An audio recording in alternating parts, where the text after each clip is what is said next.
मेरे हस्बैंड फिर से खड़े हुए हैं। मेरी तो भगवान से यही प्रार्थना है, ऐसे ही हमेशा खड़े रहे बस। हाँ। नेता हो या हो नाई, कुर्सी सबको चाहिए भाई। अरे दीदी, थोड़ी देर में फोन करते हैं। हाँ ठीक है। कुर्सी ले लो वरना कुर्सी वाले भैया, पछताओगे। ओ कुर्सी वाले भैया, जी मैडम। इधर आना। भैया आवाज तो बड़ी बढ़िया सी लगा रहे हो, कुर्सियाँ बढ़िया है या नहीं? बढ़िया? अरे मैडम A1 माल है, A1। रुकिए मैं उतार के दिखाता हूँ। हाँ तो दिखाओ।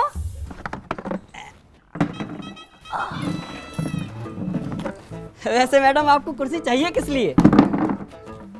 भैया कुर्सियाँ बैठने के लिए होती हैं, उस पे चढ़ के अंतरिक्ष तो जाऊंगी नहीं। अरे मैडम आप तो बुरा मान गई।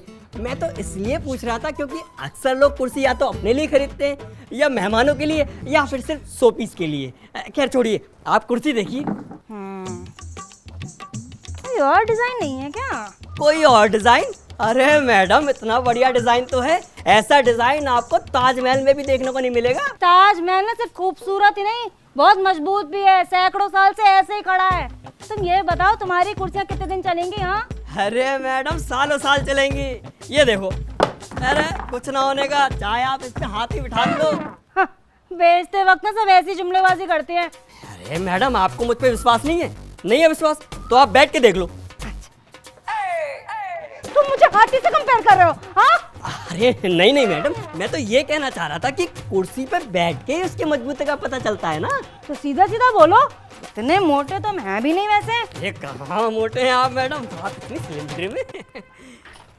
भैया कंफर्टेबल कम लग रही है। कैसी बात कर रही हैं आप? आप जैसी गार्जियस गर्ल के लिए तो बहुत कंफर्टेबल है मेरी कुर्सियाँ। अच्छा कुछ समझी नहीं मैं। हाँ अरे मैं आपको समझाता हूँ ना मैडम।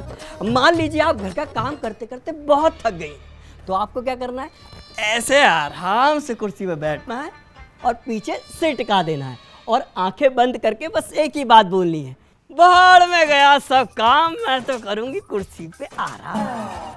बस बस समझ गई। ये बताओ दो कितने की लगाई? मैडम 400 रुपए की एक कुर्सी है तो इसके हिसाब से दो कुर्सियों के 800 रुपए। 800 रुपए? नहीं, दोनों कुर्सी के 500 रुपए दूंगी। अरे नहीं मैडम, ये तो बहुत कम हो जाएंगे। चलिए आपके लिए 750 रुपए। नहीं 550 रुपए, उससे 1 रुपया ज्यादा नहीं। देना है तो दो, वरना ले जाओ अपनी कुर्सियाँ। अरे मैडम जिद मत कीजिए, समझिए बात को, मेरा बहुत नुकसान हो जाएगा। नुकसान थोड़ी ना होने दूंगी तुम्हारा, मैं बोल रही हूँ। देखो इस बार 550 के हिसाब से दो कुर्सियाँ मुझे दे दो। अगली बार जब आओगे ना 400 के हिसाब से अपने अड़ोसियों पड़ोसियों रिश्तेदारों मोहल्ले भर को तुम्हारी सारी कुर्सियाँ बिकवा दूंगी। मेरा वादा है तुमसे। हाँ मैडम आप तो बिल्कुल नेताओं की तरह बात कर रही हैं। अरे नेता की पत्नी है तो नेता की तरह ही तो बात करेंगी। नेताजी प्रजापति नाम है। और इस कुर्सी का और हमारा नाता तो बहुत पुराना है, एक बार बैठ गए तो समझो बैठ गए। और देखिए ये कुर्सियों के दाम ही नहीं कम कर रहा है। अरे कुर्सी वाले, जो मैडम दे रही हैं उसे उपहार समझ के रख ले, एक बार इलेक्शन जीतने दे, करेंगे तुम लोगों के लिए भी कुछ। हाँ जी नेताजी, एक मिनट जरा उठेंगे कुर्सी से। कुर्सी से उठे? अरे साफ करनी होगी, उठ जाइए।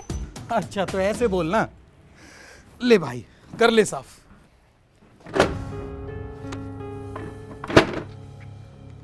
अरे भैया रख क्यों रही हो कुर्सियाँ, बेचनी नहीं है क्या? जी नहीं, मुझे नेताजी को कुर्सी नहीं देनी, बल्कि इस बार तो उन्हें कुर्सी से उतारना है। बस दिमाग तो सही है तेरा, ये क्या बकवास कर रहा है तू?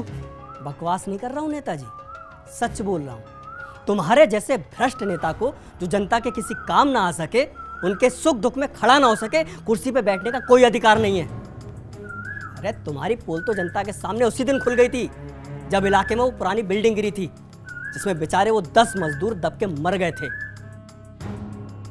उनके परिवार को मुआवजा दिलाना तो दूर, उनके लिए सहानुभूति के 2 शब्द भी नहीं निकल पाए आपके मुंह से। तुम जैसे फरेबी नेता से उम्मीद करे भी तो क्या करें? याद है इलेक्शन से पहले आपने हमसे क्या वादे किए थे?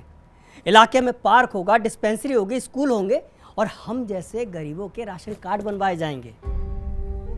और जीतने के बाद पार्क, डिस्पेंसरी, स्कूल तो छोड़ो, हम गरीब अपने राशन कार्ड के लिए आपके दफ्तर के चक्कर लगा लगा के थक गए, लेकिन साहब के साइन नहीं मिल पाए।